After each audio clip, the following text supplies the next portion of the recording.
Well, we've got a good looking bunch here today. All right, guys. Don't want to miss a thing. I had to borrow this from Aerosmith, the title to the song. What is it we don't want to miss? Opportunities. We're going to talk about opportunities this morning. And I want you to imagine for a moment that you live on a little farm, like a little homestead, and anything that you eat, you're responsible for creating yourself. And all you have is a little cup of seeds that you've been given. And from this cup of seeds, this is what you have. This is what you have to live on. The question is this: how important would those seeds be to you? How would you treat them? I mean, they'd be precious, right? I mean, this is your sustenance, and you've got to make this work. I want you to think of voiceover opportunities as seeds that come your way, and when they do, you've got to make the very most of them. Opportunities are like oxygen in business and in your voiceover business and my voiceover business. And without them, we die. And sometimes I think it's easy sometimes to take them for granted and not do the things that we need to do to take good care of them.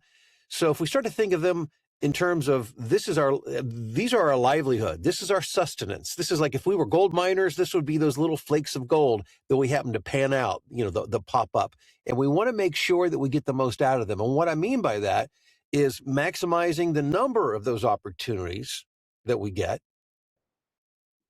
and not letting anything slip through the cracks, and then maximizing each opportunity. So maximize the opportunities, and then maximize each individual, maximize the number of opportunities, and then each individual opportunity. And when I say that, what I'm talking about is making sure we get, the best quote we can, get the best rate we can for the job, and even more importantly, make sure that we treat that client in such a way that they want to come back to us again and again. Make sense so far? Okay, so it really does. I mean, it starts with these little seeds. Now, to make that happen, it requires something that I'm not very good at, in all honesty, and that is my administrative skills. Not so hot. I'm good on the creative side. I'm good on the when it comes to marketing, the more abstract side. I mean, I execute, and I've had to execute to make sure that I've had a successful voiceover business, but that's not easy for me.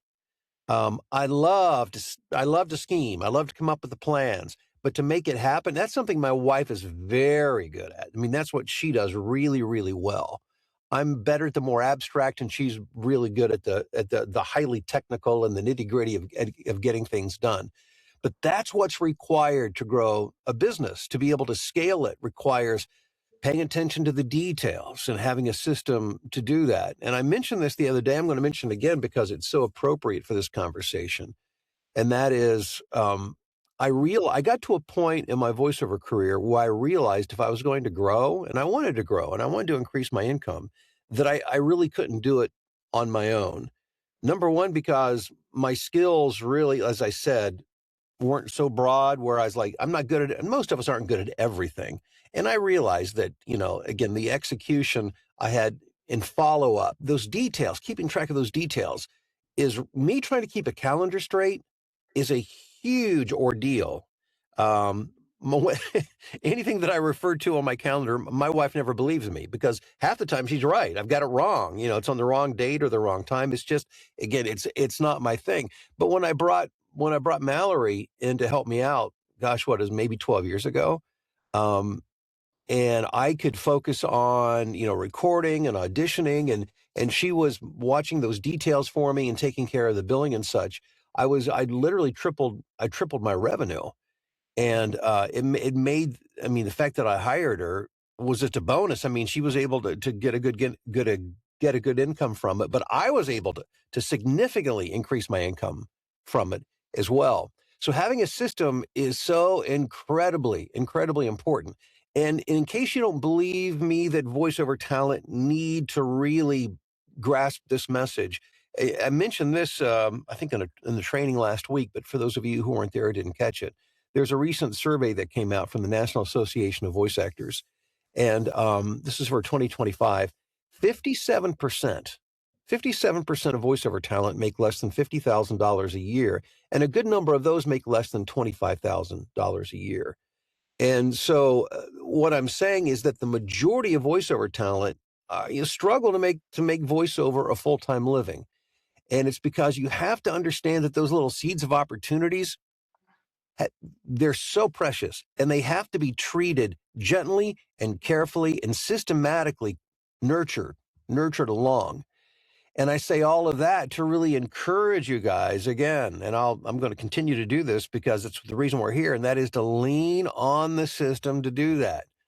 VOFlow, as you've heard us say, and you know this from experience now, it's a high-performance voiceover marketing platform.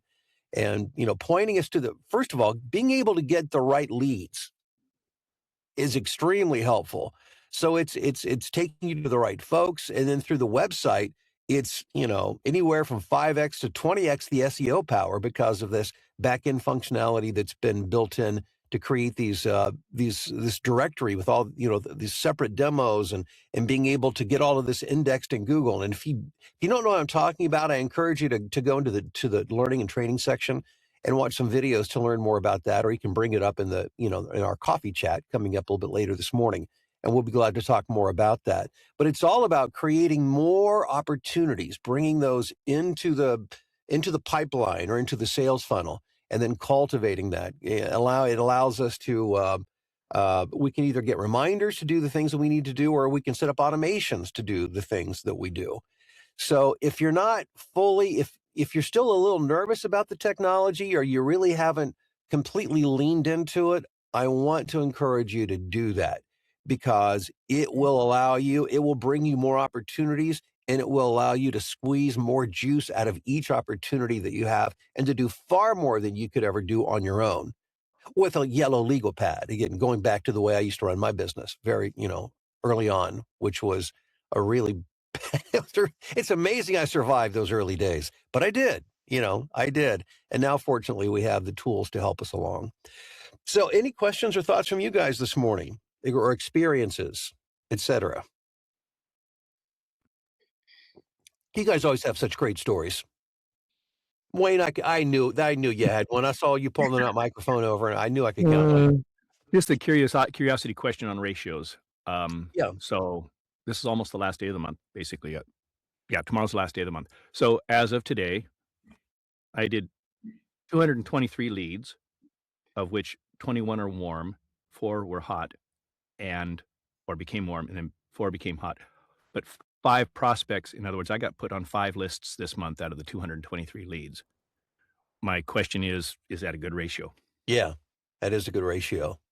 That sounds just about right. Yeah, that's great. And so there.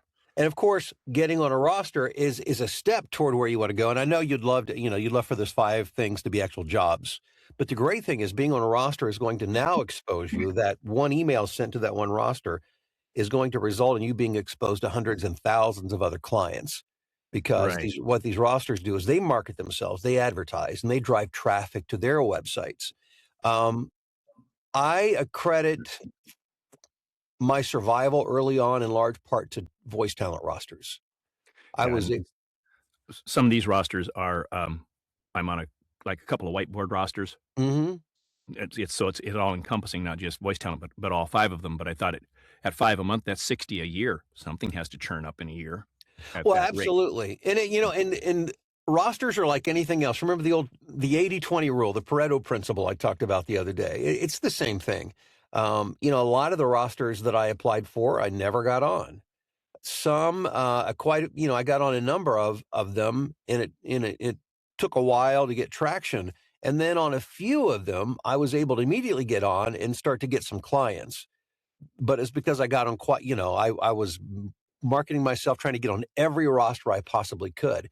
And a few of those, 3 or 4 of those, ended up being really high producing.